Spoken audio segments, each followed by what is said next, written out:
Y bueno, vamos a seguir con nuestro programa del día de hoy, este último día de seminario. Y para seguir con nuestra agenda, doy paso a la charla de Carlos Osorio.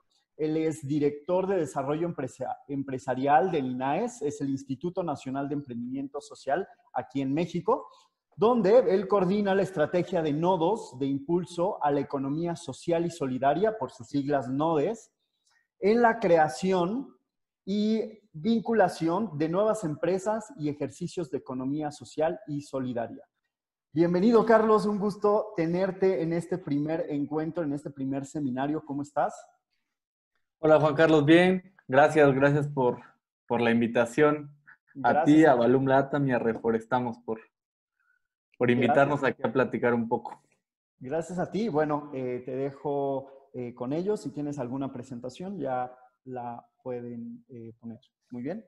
Eso, solamente una pequeña duda que es en temas de tiempos, para Mira, que no, si no yo me voy a poner aquí a hablar y... si quieres, yo te puedo ir diciendo, pero ahorita estamos comenzando 15:33 hora de México para terminar 16:30 horas. Ok, Si y de quieres, al ahí final podemos hacer, perdón que te interrumpa, alguna dinámica de preguntas y respuestas, donde, bueno, a los participantes les puedo pedir que tenemos una casilla habilitada y, pues, bueno, agradecerles.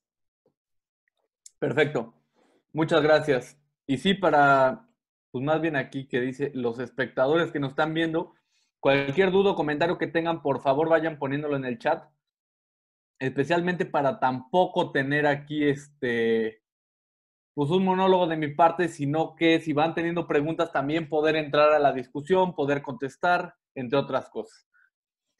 Pues primero agradecer mucho a Reforestamos, a Balum Latan, a Juan Carlos y a José Carlos, que los conozco de hace un tiempo por la invitación, por el pensar en el INAES como un posible, pues un pequeño como conferencista para el tema que estamos viendo, y pues más bien es para nosotros un gusto estar acá.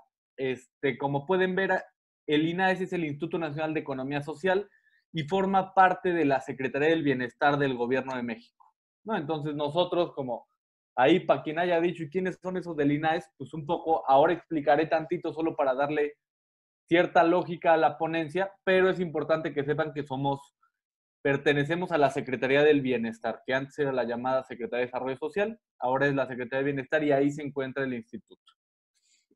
Y antes de eso daré pues es una definición, y más que definición es un artículo de la Constitución que es un poco técnico. De repente a mí no me gusta entrarle a los temas tan técnicos que existen, pero es como importante tenerlo en el radar, que en la Constitución del país, y la Constitución literalmente lo que significa este, es el documento como macro que nos rige a todos los mexicanos y mexicanas sobre el actuar de varias cosas. En el artículo 25 de esta Constitución como documento rector de México, habla sobre el desarrollo económico del país. Y si nos damos cuenta, en el párrafo segundo que pongo abajo, que de hecho es el párrafo octavo de ese artículo 25 de la Constitución, menciona que al desarrollo económico nacional concurrirán con responsabilidad social el sector público, el sector social y el sector privado, ¿no? Entonces, la Constitución, y ahorita ya entenderán por qué me ando aquí echando un choro sobre la Constitución, en la Constitución se dice que para desarrollar económicamente el país debemos desarrollar tres sectores: el privado, que todos ustedes conocen porque conocen cualquier empresa privada, ¿no? O cualquier empresa muy grande privada. El sector público, todos conocemos empresas públicas que puede ser CFE, Pemex, entre otras. Y el sector social. Digo, si aquí hay gente que trabaja en temas forestales, seguramente ubicará alguna empresa del sector social, pero difícilmente todos podemos categorizarla, ¿no? Algunos dicen, pues son las ONGs, y no, las ONGs no pertenecen al sector social. Ahora veremos bien qué es el sector social, pero es importante que tengamos en el radar esto, que la Constitución dice que hay tres sectores económicos para el desarrollo nacional: público, social y privado. ubicamos muy bien al público y al privado, pero ¿qué hay del social? Y parte de mi plática va a ser reforzar por qué necesitamos impulsar y fortalecer al sector social de la economía. Y bueno, para que nos quede claro, nosotros formamos parte de la Secretaría del Bienestar, que tiene algunos de los programas prioritarios del gobierno federal, que es Sembrando Vida, las pensiones de adultos mayores, el programa de discapacitados, el de las becas, entre otros. No me voy a meter a detalle de los programas. Y nosotros formamos parte desde el INAES de un pequeño grupo como de hermanos, que es el INJUVE, el INDESOL y el INAPAM, ¿no? Que el INJUVE, como saben, es el Instituto de la Juventud. El INDESOL es el desarrollo social, que por lo general financia asociaciones civiles o ONGs. El INAPAM es el que trabaja con adultos mayores, y nosotros desde el INAES somos el encargado del gobierno federal de fortalecer y fomentar al sector social de la economía. A ese sector que dice la Constitución tenemos que beneficiar en igualdad de condiciones. El INAES nos toca, como el encargado del gobierno federal, de fomentar que eso pase, ¿no? Y pues ya algunos dirán, ¿qué es eso del sector social? Pero antes de entrar a eso, es muy importante que veamos por qué tenemos una necesidad urgente, necesaria en el mundo para cambiar el sistema económico, ¿no? Entonces, desde esa lógica, nosotros, desde el INAE, siempre partimos de cómo podemos trabajar para fomentar un mundo más igualitario y equitativo.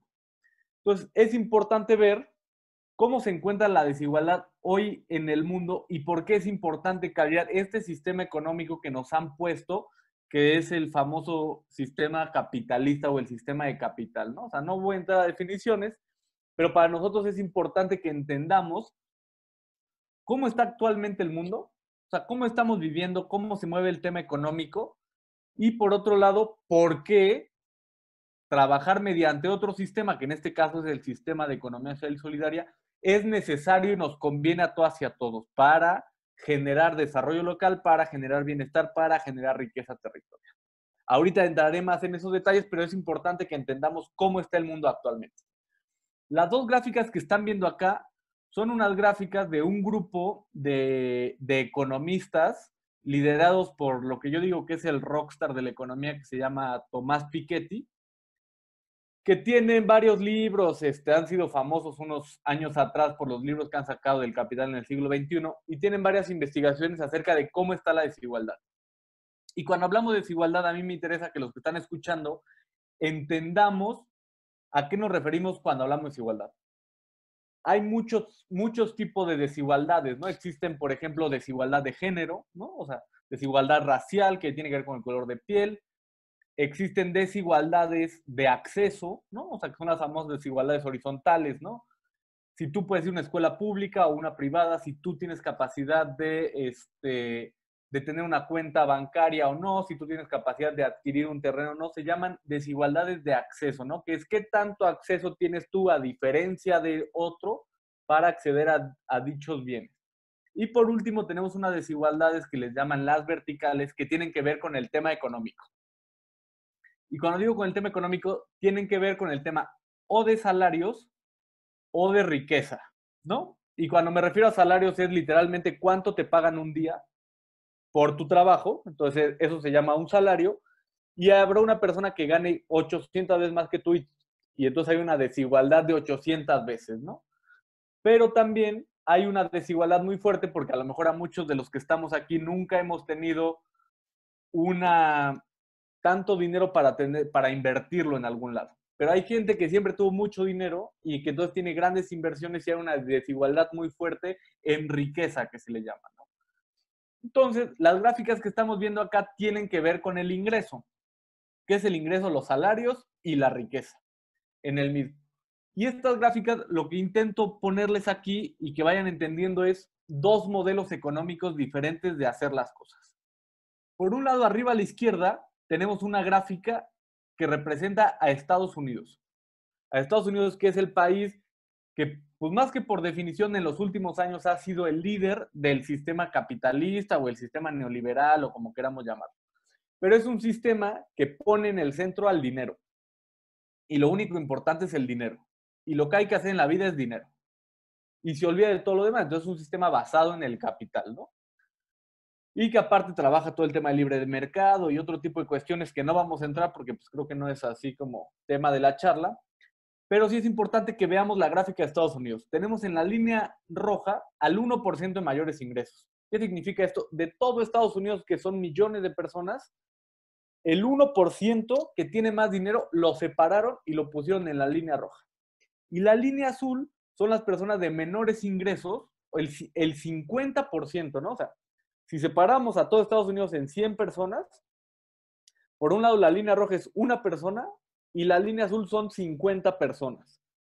Y lo que nos compara esto es, por un lado en el eje horizontal son los años. Entonces tenemos de 1980 al 2015. Es una gráfica que va a través del tiempo, ¿no? Como una línea del tiempo de alguna forma.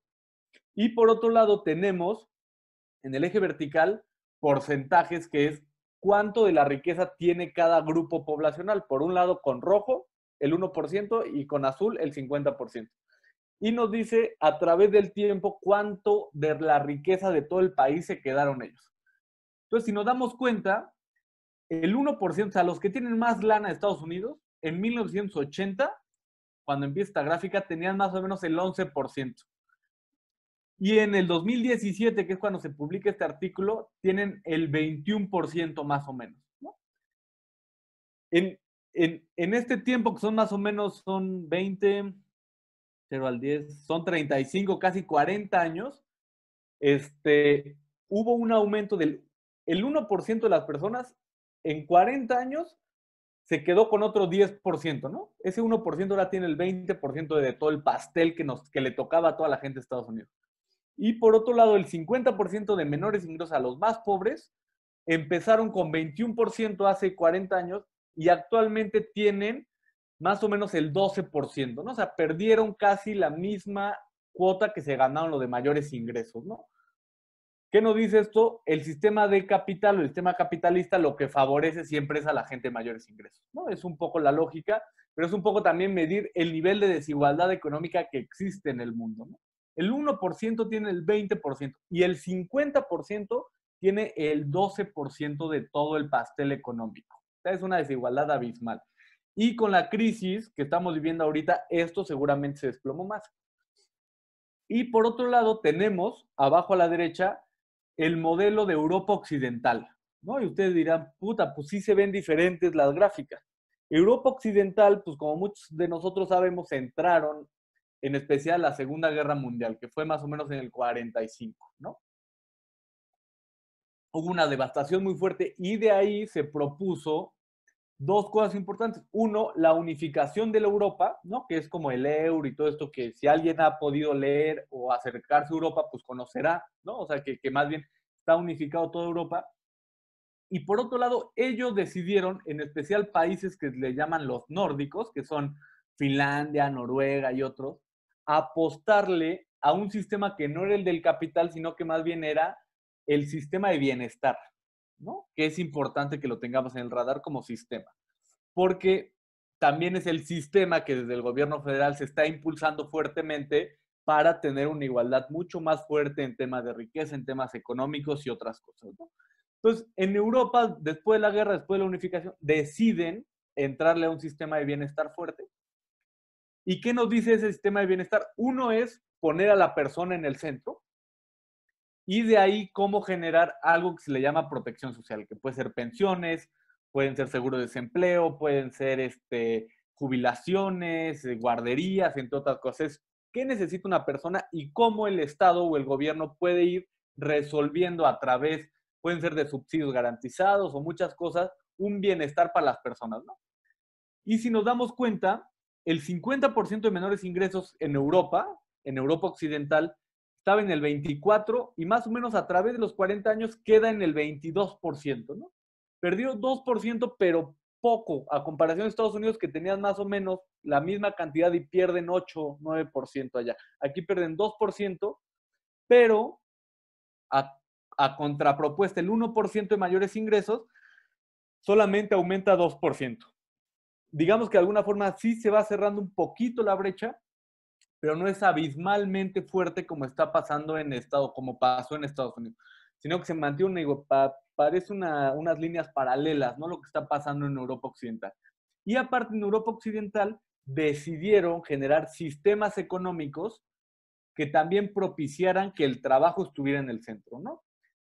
Ahorita voy a llegar a ese tema, pero es importante que desde el sistema de bienestar se propiciaron diferentes acciones que desde el gobierno impulsan tener seguridad social, que se le llama, y por otro lado generaron también incentivos para crear empresas colectivas y empresas que pusieran el trabajo en el centro, no el capital en el centro. Ahorita voy a llegar con mayor detalle. Y para ir cerrando esto de las grafiquitas que vemos acá, esta gráfica lo que busca exponer es algo que hacen los economistas, y que es proyectar qué va a pasar en el futuro. Pero siempre hay un chiste ahí con los economistas que la mitad del tiempo un economista dice qué va a pasar en el futuro y la otra mitad del tiempo dice por qué no pasó eso en el futuro. Y esta gráfica lo muestra porque aquí nadie predijo que iba a haber una crisis del COVID o del SARS-CoV-2. Pero bueno, más allá de eso, lo que busca esto es ser algo ilustrativo. Entonces, por un lado, tenemos una raya vertical a mitad que hace el pasado. O sea, si vemos hasta abajo, tenemos de 1980 al 2050. Entonces, lo que hace esta gráfica es literalmente ver el pasado, cómo se comportó el pasado y cómo se puede comportar el futuro. Y entonces nos dice, si vemos el pasado, ya no es ni Estados Unidos, ni Europa, ni nada, sino que es todo el mundo. Entonces, en el pasado, todo el mundo, si vemos la participación del 1% en mayores ingresos, estaba más o menos en el 16% y terminó estando en el 21%. O sea, hay una apropiación más o menos del 5% de toda la riqueza del mundo, se la queda el 1%. Pero es importante que veamos que el 1% del mundo en ese entonces tenía el 20%. O sea, ya hay una desigualdad ahí que dices, ¿cómo el 1% tiene el 20% de toda la riqueza? Y si vemos la línea de abajo, el 50% tiene solamente el 10% de toda la riqueza. O sea, tienes 1 con 20 y tienes a 50 con 10, ¿no? Entonces ya empezamos aquí como a decir, ¿qué está pasando en el mundo?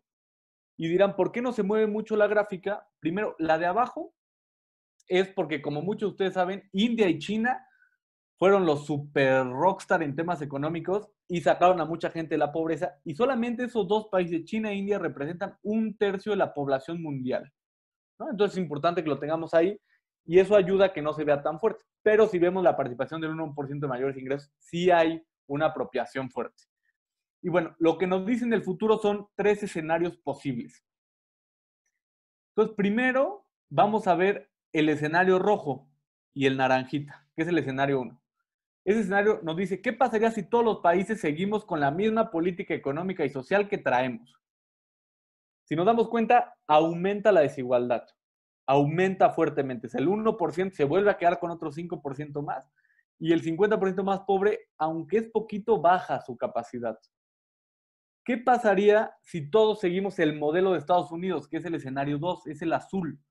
Si nos damos cuenta, la disparidad y la desigualdad de ingresos se vuelve altísima, ¿no? Eso quiere decir, los que tienen menos van a perder dinero y esos poquitos que ya tienen mucho van a tener todavía más. Y esta misma gráfica lo que nos dice es, ¿qué pasaría si todos asumimos un modelo de bienestar? Mediante las políticas que siguió Europa Occidental en el tiempo. Entonces, si vemos, ese modelo a nivel mundial nos ayudaría a reducir las brechas de desigualdad. ¿Y qué quiere decir esto? Que los que menos tienen tengan más y los que ya tienen de por sí un montón que es imposible que se lo gasten, hay que quitarle para ir repartiendo hacia la gente. Entonces, lo que nos muestra aquí son 3 modelos económicos. El de capital, el neutral que sigue en muchos países y el de bienestar que más bien lo que busca es cómo poner en el centro a la persona y ocupar la economía para que le sirva a la persona, ¿no? Entonces, bueno, choro de estadística, bueno, más que de estadística, de gráficas, de economía, de decir cómo está el mundo, cómo nos encontramos en desigualdad de ingreso. Y este es un periódico francés que la verdad desconozco bien cuál es como las edades promedio de la gente conectada, pero bueno, a quienes más o menos ya estamos pues con cierta edad, nos acordaremos de la crisis del 2009 que se vivió, que fue una crisis hipotecaria muy fuerte, financiera a través de burbujas inflacionarias, y que nos produjo diferentes mecanismos. Este periódico que está acá es después de ese día y podemos ver aquí cómo se pierden las bolsas y todo. Es un periódico francés, pero no importa mucho este periódico, sino lo que importa es que en este periódico, si vieron hasta arriba, trae unas líneas como naranjas y verdes, ¿no? Entonces de ahí lo recorto y lo pongo acá, que nos dice, en un día, ¿cómo se mueve el dinero? Ustedes dirán, ah, chinga, pues ¿cómo se mueve? Sí, aquí Juan Gallardo puso que es Le Monde y sí, tiene toda la razón. Es ese periódico. Entonces, el periódico saca en un día cuánto dinero y en dónde se mueve. Y en dónde se mueve es qué tipo de mercados ocupa el dinero para moverse, ¿no? Y entonces, millones de dólares por día. Y entonces, si vemos, hay diferentes colores en la barrita. Por un lado, la primera que vemos que es chiquito es el comercio mundial. ¿Qué significa eso? Pues transacciones de compra y venta de mercancías o de servicios en un día mundialmente, ¿no? Entonces, pues si México le compra algo a alguna empresa mexicana, le compra a alguna empresa de Estados Unidos, ahí en la frontera, pues está produciendo esa franquita verde. Segundo, es el PIB mundial, es la producción de los bienes o servicios en un día en todo el mundo. Eso es el PIB mundial, que representa lo mismo que las transacciones del mercado bursátil. Si ven ahí, es el como naranjita más fuerte, como ahí, como fuerte. Eso es el mercado bursátil. Y si alguien pregunta, ¿qué chingados es eso del mercado bursátil? El mercado bursátil es lo comúnmente denominado como las bolsas de valores, ¿no? Como en su generalidad son las bolsas de valores. ¿Y qué es eso? Es literalmente empresas muy grandes a nivel mundial que buscan capitalizarse, es decir, vender una parte proporcional de su empresa para que un tercero, un ciudadano, yo no, porque pues difícilmente podría entrar ahí a comprar, pero alguien que tenga dinero, entre y compre una pequeña parte de esa empresa y con eso la empresa pueda financiar alguna expansión o lo que queramos.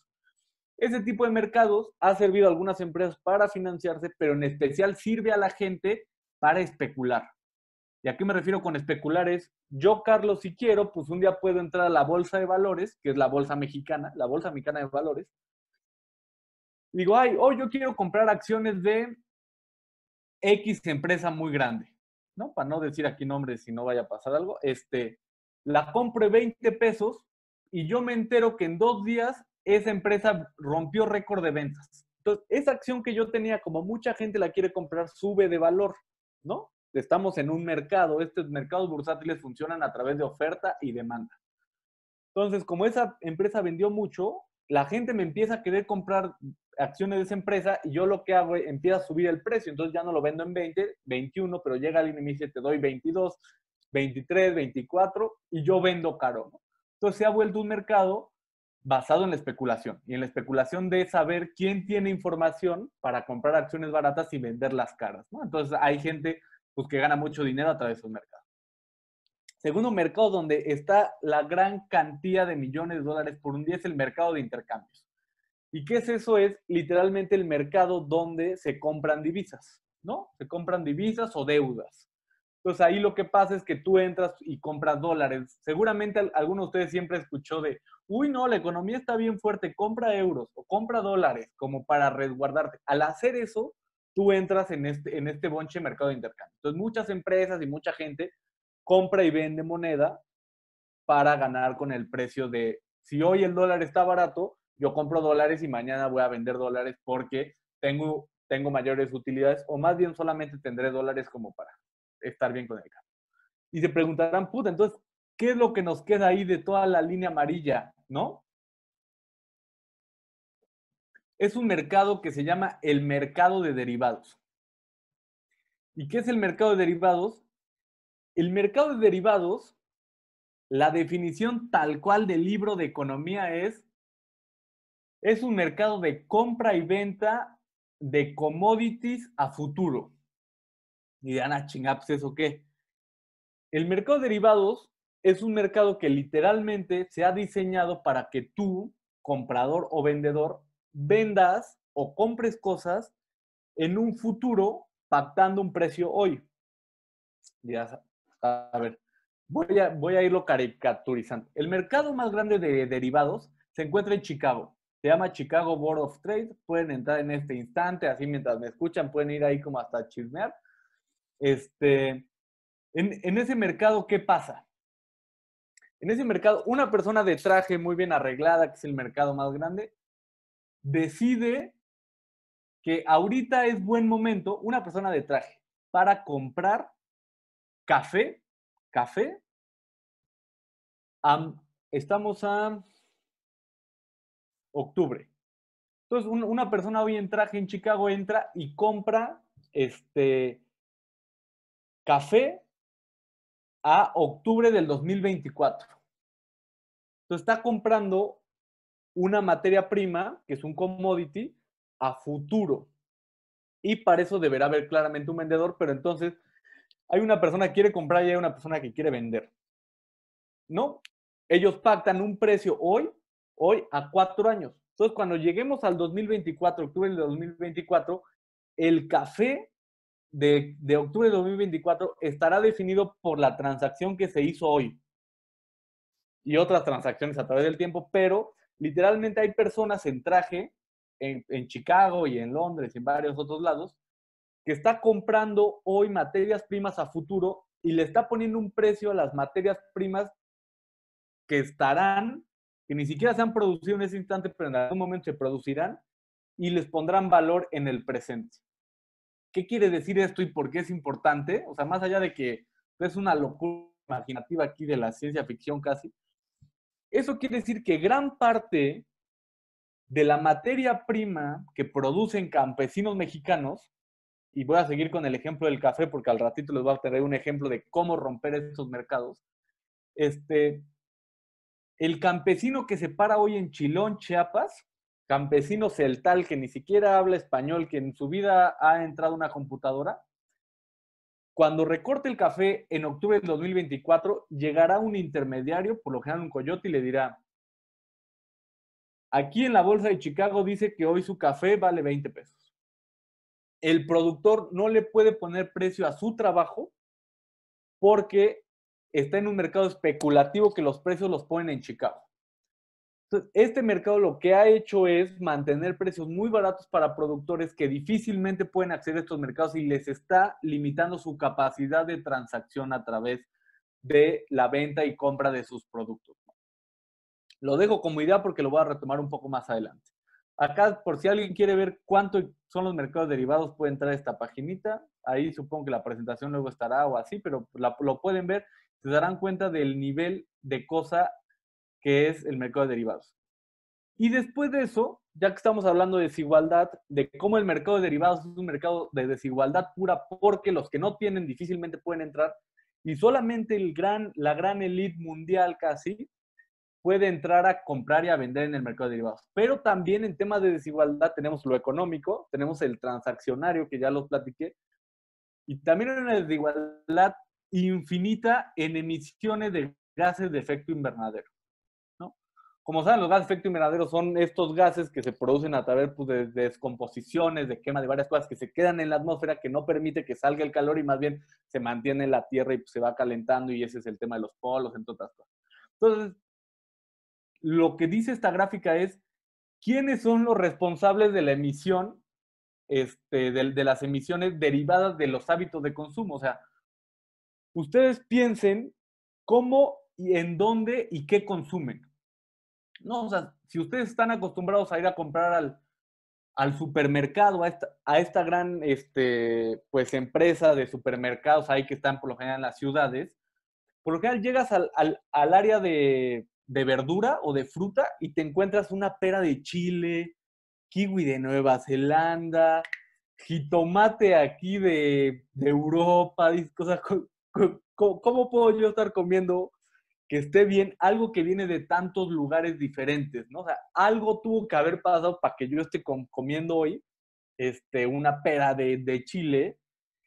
Entonces, todo el camino que tuvo que recorrer esa pera, pues a mí que yo puedo comprar esa pera en el supermercado, pues es mi hábito de consumo de comprar esa pera. Y yo estoy generando a través de ese consumo un montón de emisiones de gas de efecto invernadero. O sea, aunque no las ves ahí, pero literalmente toda la transacción que tuvo eso, el cereal que compras, que se haya maquilado a través de X cosa, que lo hayan traído en barco, etcétera, todo eso son emisiones que se han derivado del producto que tú estás consumiendo. Entonces, nuestros hábitos de consumo, los hábitos de consumo de las personas que están en el 10% más rico, o sea, hace rato en las gráficas lo que estábamos viendo era el 1% contra el 50% más pobre. El 10% más rico de todo el mundo es el culpable del 50% de todas las emisiones de carbono por sus hábitos de consumo. O sea, por lo que consumen, por cómo están dispuestos a consumir, porque al supermercado van en coche aunque le quede una cuadra, porque llevan bolsas de plástico, etc. Hay una desigualdad fuertísima que también nos han hecho creer que es al revés, y este 10% son los dueños de las grandes empresas multinacionales y todo. Y cuando vemos el 50% más pobre, o sea, el 50% de todo el mundo más pobre, que pues debe abarcar casi del mapita para abajo, son responsables solamente del 10% de las emisiones de gases de efecto invernadero. Entonces, si vemos, hay una desigualdad también fuertísima de quienes están propiciando el cambio climático, ¿no? Y a través del consumo, que como bien saben, el sistema capitalista, gran parte de su acción es invitar al consumo, ¿no? Entonces, bueno, me voy a ir un poquito más rápido porque ya vi que me comí la media hora de economía social que tenía, pero bueno, me apasioné. Esto es también para ver otras desigualdades. Si vemos el cuadrito naranjita, en Estados Unidos los hombres blancos y solteros poseen 100 veces más riquezas que las mujeres hispanas y solteras. Entonces, ahí tenemos dos desigualdades fuertes. Una de género entre hombres y mujeres y otra racial entre blancos e hispanos y negros, ¿no? Aquí no salen negros porque yo creo que sería todavía más alta. Entonces, ahí hay desigualdad fuerte. Si vemos el cuadrito morado hasta abajo a la izquierda, los hombres poseen en el mundo 50% más de la riqueza mundial que las mujeres. ¿Esto qué quiere decir? Yo por ser hombre tengo 50% más de probabilidades de tener 50% más de riqueza que las mujeres, solamente por el simple hecho de haber sido hombre, ¿no? No nada más. Aquí solo por ser hombre blanco, tiene 100 veces más riquezas que las mujeres solteras hispanas. Solamente por haber nacido en X lugar. O sea, ni le echamos ganas, ni estudiamos. Solo por ya haber nacido ahí, ya tenemos una desigualdad muy fuerte de género y racial. Y si nos damos cuenta, la riqueza de los millonarios al día no se van a dormir en un día sin 2.500 millones de dólares. Y si vemos el cuadrito de junto, en África la gente no se va a dormir sin 5.5 dólares al día, o sea, de subsistencia. Entonces ahí tenemos la desigualdad económica fuertemente puesta, pero también una desigualdad fuerte entre países, ¿no? Y abajo hay un reciente estudio sobre situación de 3 países en desarrollo que ha revelado que el 69% de la reducción total de desigualdad se debe al gasto en educación y salud. ¿Y por qué? Porque invertir en educación y salud ayuda a nivelar los pisos de donde nacen las personas, ¿no? Y cuando digo pisos es cómo nivelar las oportunidades que todos tenemos hacia el futuro y que no haya gente que por ser hombre y blanco tenga 100 veces más riqueza solamente por haber nacido en un lugar donde es hombre y blanco. Entonces, ese tipo de inversiones lo que buscan es cambiar la mentalidad, pero también buscan nivelar un poco más el terreno. Aquí en México, estos son la riqueza de los 4 hombres más ricos del mundo. Es un informe de Oxfam. Como pueden ver, pues más o menos esos 4 hombres más ricos, pues tienen más o menos el 9-10% de toda la riqueza del país, ¿no? Aquí ni siquiera es el 1%, aquí son 4 personas. 4 personas deben significar el 0.000000001 de todo el país, tiene más o menos el 9%. Y con la pandemia no sé cómo vaya a estar, pero yo creo que les habrá ido bien. Y es importante que vean, de estas personas, gran parte de su riqueza ha sido a través de concesiones estatales. Y bueno, la desigualdad en México, ya vimos eso de los grandes millonarios, formamos parte del top de los países con mayor desigualdad en todo el mundo. Y las 10 personas más ricas de todo el país en 2017 tuvieron una riqueza de 116 mil millones de dólares y eso significa la riqueza del 50% de las personas más pobres del país. Entonces aquí la desigualdad en México también es gravísima. Podría compararse con la de Estados Unidos, entonces es importante tener eso en el radar. Ya que vimos eso y que pues seguramente todos dirán, chale, ¿no? Pues sí, el mundo está complejo, ¿qué vamos a hacer? No es aquí que nosotros tengamos la varita mágica, pero sí tenemos una historia que contarle al mundo de procesos que mediante la economía social y solidaria han logrado reactivar la economía de una forma social, de una forma humana y de una forma solidaria que conduzca al bienestar de las personas. Entonces no es una utopía, no es nada, son ejemplos en la vida que ya han reformado algunos sistemas, algunos territorios, y se llama cómo hacer las cosas diferentes.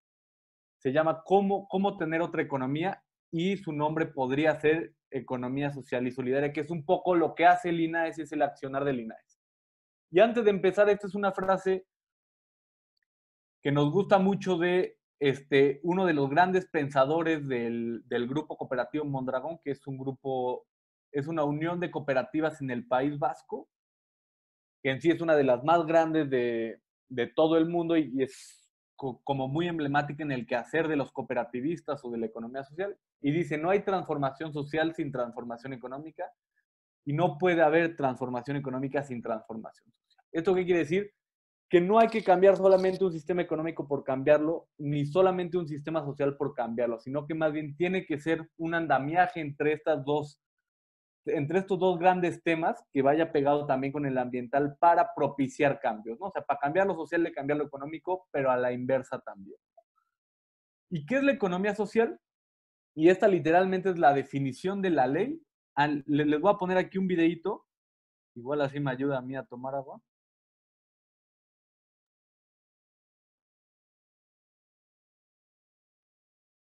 Entonces, ahí les pido por favor a alguien que pueda hablar, si me dice si sí se escucha bien. ¿Qué es la economía social? La economía social es un sistema que implica un tipo... Está desactivado tu micrófono, Carlos, pero sí escuchamos el video bien. Ok, lo desactivé a propósito para que no sonara doble. ¿Se sonó doble o no? No. Ya, perfecto. Bueno, y antes de poner el video aquí, Juan Gallardo pregunta en el chat que si los autobuses Irizar forman parte del grupo Mondragón. Y sí, es un hecho, todo el mundo nos hemos subido a un autobús que más que ser Irizar, todo el componente de adentro, los asientos, las pantallas y todo, son Irizar. Entonces seguro habremos visto enfrente del camión que dice Irizar. Eso es una cooperativa y ahorita les voy a explicar bien qué es eso de una cooperativa, pero sí forma parte del grupo Mondragón. Ahora pongo el video. ¿Qué es la economía social? La economía social es un sistema que implica un tipo de iniciativas colectivas que privilegian la generación de bienestar colectivo por medio de la rentabilidad económica. Sin embargo, esta solo es valorada en la medida en que es un medio para la generación de empleo y bienestar. La economía social abarca toda actividad económica sin importar su grado de tecnificación o su conexión con otros mercados. Está constituida por organismos que poseen autonomía del resto de los actores económicos, por lo que su tipo de organización permite que todos sus miembros tengan voz y voto en las decisiones que se toman de manera democrática y donde las relaciones internas se basan en la solidaridad, la cooperación y la reciprocidad. Esto les permite tener el control total de las actividades que generan. El INAES denomina a estas entidades que componen el sector social de la economía organismos del sector social de la economía, OSE. Conoce más sobre la economía social. INAES.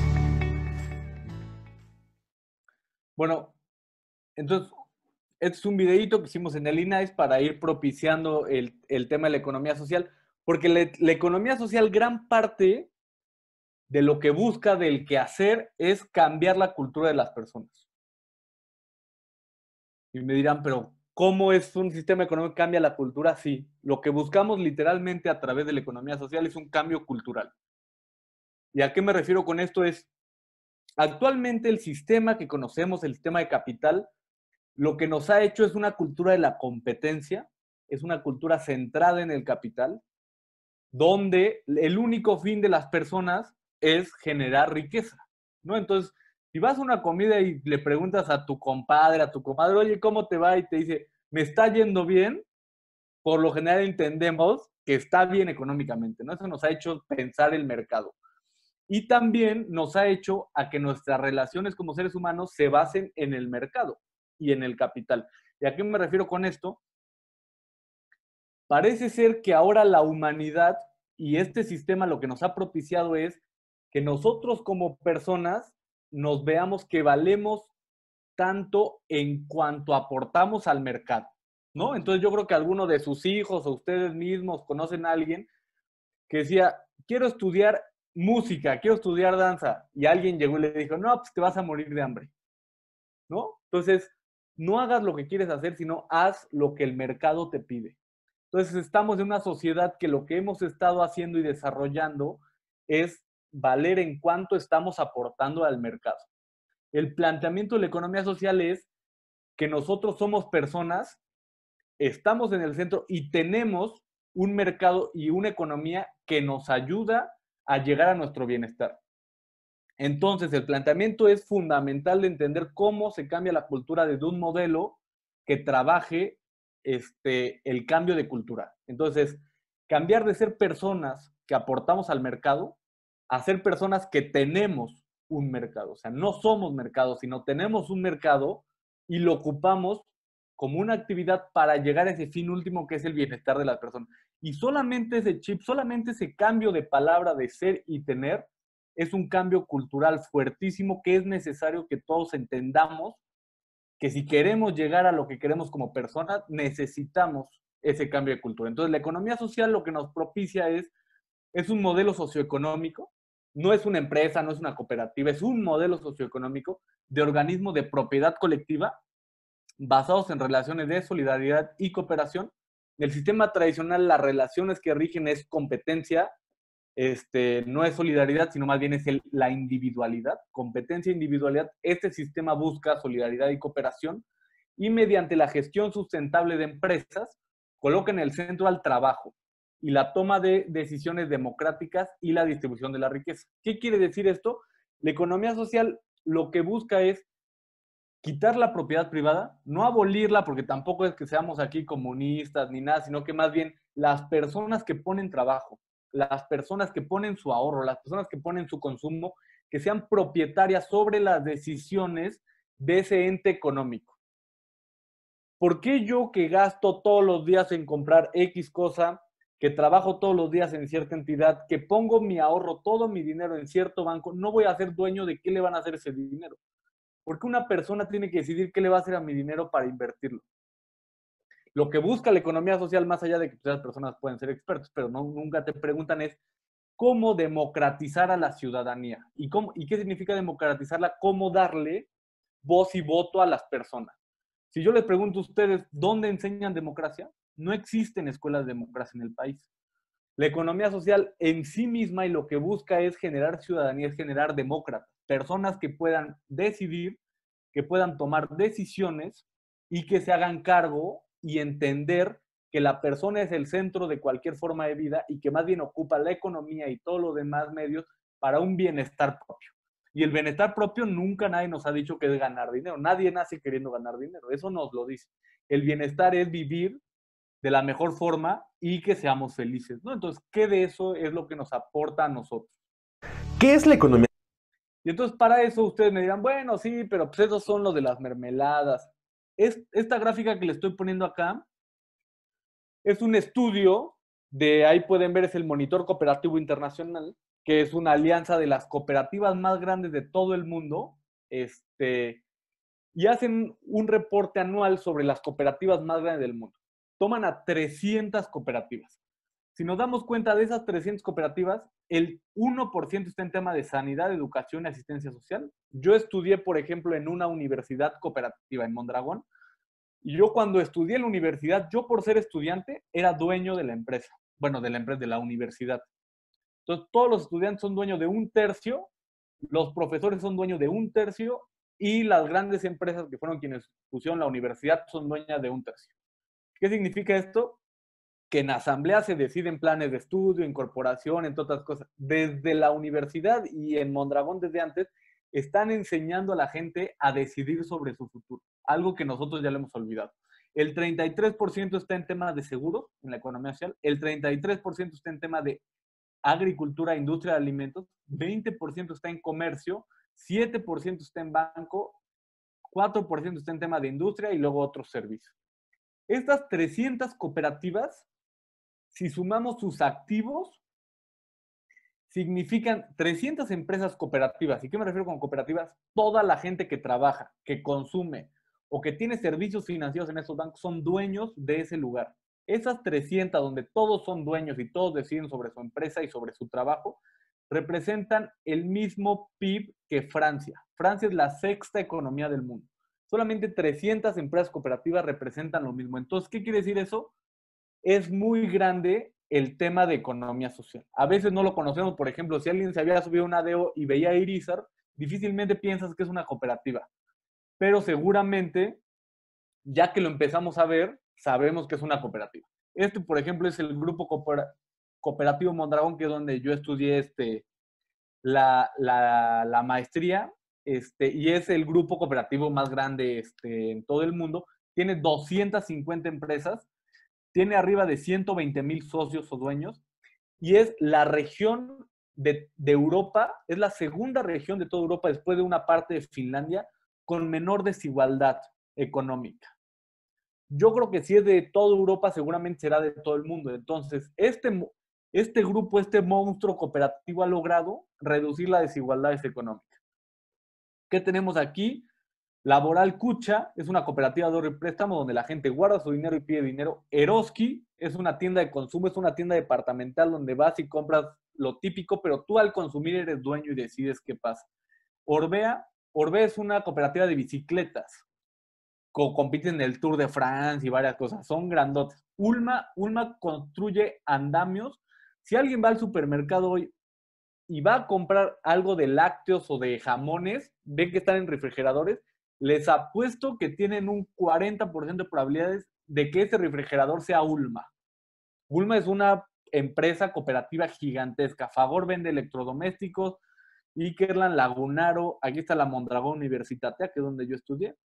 Entonces, es un grupo gigantesco en el País Vasco de empresas de economía social donde todos son dueños y han reducido toda la desigualdad y crearon trabajo donde antes no existía. Estas son las Sparkassen en Alemania. En Alemania, la gente se ha dado cuenta que su dinero es tan importante que solamente el 20% de los alemanes está tan loco para darle su dinero a un banquero. ¿Qué quiero decir con eso? El 80% de las personas en Alemania guarda su dinero en sus propios bancos. Y sus propios bancos ellos deciden a dónde se va el dinero, cómo se invierte, para qué se invierte, entre otras cosas. El modelo financiero en Alemania está basado en la propiedad colectiva de los activos financieros de las personas. Entonces, tú en Alemania naces y literalmente por nacer te abren ya casi tu cuenta en la Sparkasse. Desjardins, en Canadá, es una cooperativa gigante, representa el 14% del PIB de todo Canadá, y es una cooperativa de ahorro y préstamo, gigante. Y aquí podemos ver casos de éxito en el tema financiero. En Alemania son 70 millones de dueños de sus bancos. En Canadá son 7 millones. Y en Estados Unidos, que están las credit unions, tienen 120 millones de socios. Solamente que eso representa 7.3 del PIB. Es muy poco lo que representan las credit unions, que en sí son propiedad de las personas. Y para empezar a ir trabajando sobre México, esta es una empresa que se llama Capeltic, que en Celtal, o sea, el grupo cooperativo se llama Yomolatel, que es este de aquí. En Celtal, Yomolatel significa juntos caminamos, juntos crecemos, juntos soñamos. Son 300 familias de productores de café en Chilón, Chiapas, Bachajón y Zitalá, entonces en la parte de Chiapas, que han creado un grupo cooperativo muy grande, robusto y de inspiración muy fuerte, que ha logrado superar diferentes cosas y se han apropiado de toda la cadena de valor. Entonces, primero empiezo abajo. Aquí donde dice empresas solidarias, Zumbal, Chitalá son productores de café. Batzil Maya es la misma cooperativa, pero de procesamiento y empaquetamiento y distribución de café. Capeltic son cafeterías. Chaptic es miel orgánica y Chapontic son jabones. Y ya tienen una microfinanciera, tienen una cooperativa de consumo y están abriendo otro tipo de empresa. Aquí no está actualizado esto. ¿Qué quiero decir con esto? Esta empresa cooperativa de productores de café, de familias productores celtales, lograron apropiarse toda la cadena de valor y aquí arriba a la derecha tenemos el mercado de derivados. ¿Se acuerdan que les dije que iba a regresar a hablar del mercado de derivados? El precio, si podemos ver, el precio café es el precio que se maneja en el mercado de derivados. Si vemos, parece más un electrocardiograma que cualquier otra cosa, ¿no? Entonces, literalmente se acercan con la gente a decirle, hoy tu café vale tanto. Entonces, trabajan esto. ¿Qué ha hecho la cooperativa gracias a esto? Dijo, el mercado de derivados es uno de los principales productores de desigualdad y pobreza en el país. Necesitamos apropiarnos de la cadena de valor para que una vez que nosotros vendamos al consumidor final, podamos ponernos nuestros propios precios basados en nuestro trabajo y en nuestra calidad. Entonces, las líneas azules, como ven, esto llega hasta el 2016, son ya los precios que la cooperativa se había puesto. Y entre mejor calidad tú entregues, o sea, orgánico, certificado, te dan más dinero. Ahorita ya no se ve, pero la diferencia es abismal, casi de 50% en el precio del mercado y el precio que ya te da la cooperativa. Solamente porque se unificaron, construyeron fuerzas y terminaron apropiándose de la cadena de valor, lograron darle la vuelta al mercado de derivados. En México, ¿qué tenemos? Ejemplos fuertes, ¿no? La cooperativa Luz y Fuerza del Centro, que como sabemos Calderón la destruyó y ahora se cooperativizaron, son arriba de 70,000 socios y están generando gran parte de las electrificaciones del país. Grupo Cooperativo Yomolatel, está la Pascual Boing, que todos conocemos claramente. Cuando te echas unos tacos, pues no puede faltar el Boing ahí junto. Está Bachal, que son chocolaterías de productores de cacao, que ya se apropiaron de la cadena de valor y ahora ya tienen chocolaterías, productores de cacao que siguieron el mismo ejemplo de Yomolatel, ya tienen chocolaterías y ya te venden un café, no, un chocolate impresionante en barras, entre otras cosas, que es 100% cacao. Luego está el grupo de cooperativas Tosepan Titatanisi, que yo creo que muchos de todos nosotros conocemos en la Sierra Norte, pues es un grupo que agrupa a más de 50,000 socios que tienen cooperativas de ahorro y préstamo, tienen cooperativas financieras, tienen cooperativas de servicios ecoturísticos, de salud, de producción de vivienda social, entre otras cosas. Quali, que es una cooperativa de amarantos, que se apropiaron de la cadena de valor y ya te vienen unos churritos muy buenos. En México tenemos cooperativas de consumo. ¿Qué podemos consumir en conjunto? Todo. En México existen cooperativas de consumo de educación. La gente se pone de acuerdo y consume educación de forma en conjunta. Existen cooperativas de consumo de vivienda, existen cooperativas de servicios administrativos. O sea, en vez de comprar de forma individual, empecemos a colectivizar las formas en las que podemos hacer. Esto de aquí, perdón que vaya medio rápido, pero ya vi que el tiempo me anda aquí ganando, entonces quiero cuando menos terminar lo más que puede la presentación. Esto que estamos viendo acá es el sistema de ahorro y crédito popular en México. ¿Qué quiero decir con esto? Son las cooperativas de ahorro y préstamo en el país. Si nos damos cuenta, tenemos 803 cooperativas de ahorro, de las cuales solamente autorizadas, que son las que la Comisión Nacional Bancaria y Valores, la CONDUCEF y Hacienda regula, que digamos son las que están supervisadas y son las que después de un fraude muy fuerte más bien tuvieron que formalizar, son 156, que son las que están en los primeros dos mapas de la izquierda, las verdecitas y las rojitas con azul, y tienen activos por 167,000 millones de pesos. Y eso significa más o menos 7,5 millones de socios. Solamente en el ahorro y crédito popular tenemos organizados, si nos vemos en total, casi, 8,5 millones de personas que ya están organizados y ya son dueños de su propio banco. Yo, por ejemplo, yo pertenezco a una caja de ahorro y a una cooperativa de consumo también de productos de agroecología. Yo pertenezco a una caja de ahorro donde yo decido anualmente a dónde se va a invertir el dinero, tasas de interés, qué tipo de servicios queremos mejorar. Entonces son las cooperativas de ahorro y préstamo, que estas existen en muchas partes. Es una cooperativa que me gusta pasar y más bien con esta cierro, que es una cooperativa en San Mateo Solco de unos cuates que conocemos muy bien, en especial con Leo, que es aquí el que está, que es como el gran inspirador de este proyecto, que son migrantes que estuvieron en Estados Unidos, la pasaron muy mal, y al regresar a México dijeron, necesitamos hacer algo con las juventudes, con las personas en este territorio, para que no tengan que irse a Estados Unidos. Pero necesitamos hacer cosas de calidad, innovadoras, colectivas y solidarias que hagan que las personas se queden en su territorio, tengan ingresos fuertes y propicie otro tipo de relaciones más bien horizontales. Se empezó con el proyecto que se llama Mazolco, que son, primero era recuperar el maíz azul, luego generar todo un proceso de transformación del maíz azul hasta vender en el mercado final tostadas de maíz azul, que ahorita ya pues, son medio famosas y todo. Pero gracias a esta cooperativa que empezó ahora, se crearon diferentes cooperativas, ya tienen un restaurante, estos están en Puebla, ya tienen un restaurante en Cholula, ya tienen empresas de jóvenes que hacen aretes y temas para mujeres, ya tienen un festival de música, ya tienen una heladería propia, entre otras cosas. Gracias a esto, a esta lógica colectiva de recuperar la tierra, pero recuperarla para generar valor agregado, para generar innovaciones y para generar redistribución económica, han logrado que se haga un ecosistema muy fuerte de actividades económicas para jóvenes que haga que no se vayan a Estados Unidos.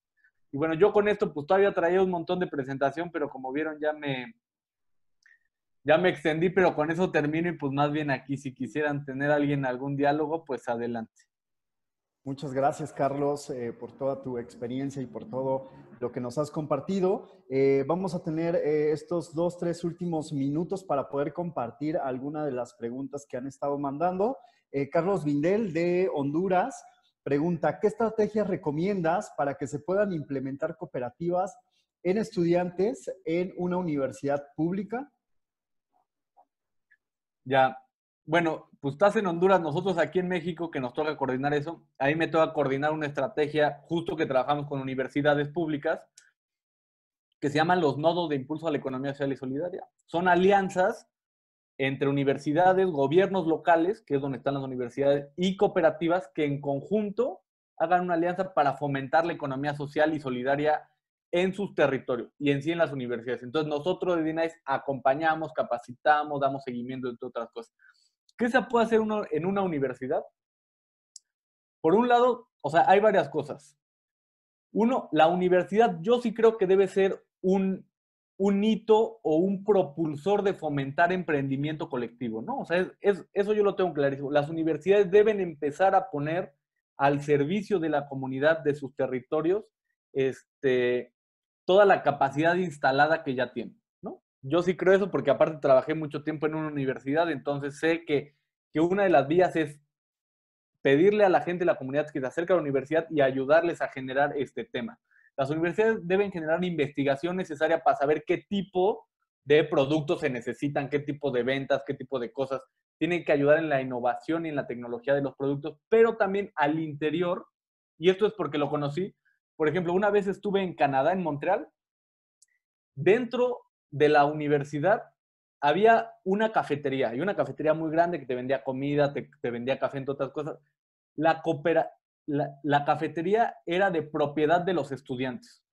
O sea, el grupo de profesores incentivaron a crear un emprendimiento dentro de la universidad. En vez de dárselo a un privado, la concesión a lo mejor del espacio, se lo dieron a los estudiantes se organizaron, crearon su cooperativa, empezaron a vender todas las ventas que generaba eso, era para los consejos estudiantiles, y aparte muchas de las prácticas de los mismos estudiantes de la universidad pues pasaban en su propia cafetería, ¿no? Entonces, aparte de ser socio consumidor de café, también era socio trabajador porque hacía sus prácticas. Entonces, es un tema de formación dual también muy fuerte. Y en varios otros países conozco y sé que existen, por ejemplo, en muchas ciudades, muchos de los estudiantes son foráneos, ¿no? O sea, no son, digamos, del mismo lugar donde está la universidad, sino que se acercan de otro lugar. Aquí en México pasa mucho, yo soy de Puebla, entonces está Puebla y van gente de Veracruz, de Chiapas, de Oaxaca, de muchos lados a estudiar ahí. Y entonces lo que pasa con los estudiantes es que ellos van a comprar al supermercado como sus bienes básicos para la vida, y lo que han hecho universidades ha sido crear unas cooperativas de consumo. ¿Qué significa esto? Mapear productores cerca de las universidades, especialmente que sean de agroecología, que sean sustentables y todas otras cosas, y conectarlos, unirlos en un mismo centro con los mismos estudiantes foráneos que tendrían que ir al supermercado para abastecerlos a través de canastas.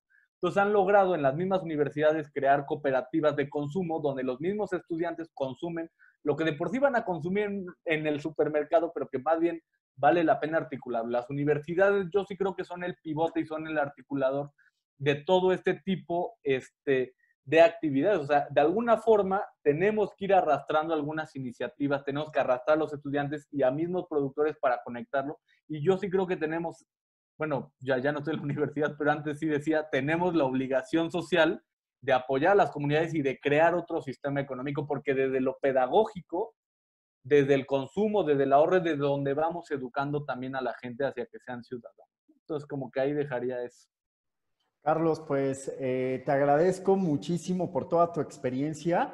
Pues sin saberlo, diste la introducción a nuestro siguiente panel académico, que ya por ahí saludo a todas y a todos los que se están conectando. Pero bueno, agradecerte muchísimo. Lamentablemente ya se nos acabó el tiempo porque este tema, vaya, da para mucho más, pero te agradezco muchísimo por este espacio, por toda tu experiencia y por todo lo que nos has compartido el día de hoy. Y pues bueno, esperamos volverte a ver en otros espacios próximamente y agradecerte a nombre de Balún, de UPAEP y de Reforestamos. Eso, pues más bien gracias a todas y a todos, a Juan Carlos, José Carlos, por habernos invitado, por pensar en la economía social como un ente indispensable de lo que están promoviendo. Entonces, pues lo que necesiten, estamos aquí para trabajar en conjunto. Muchas gracias. Gracias a ti, buena tarde.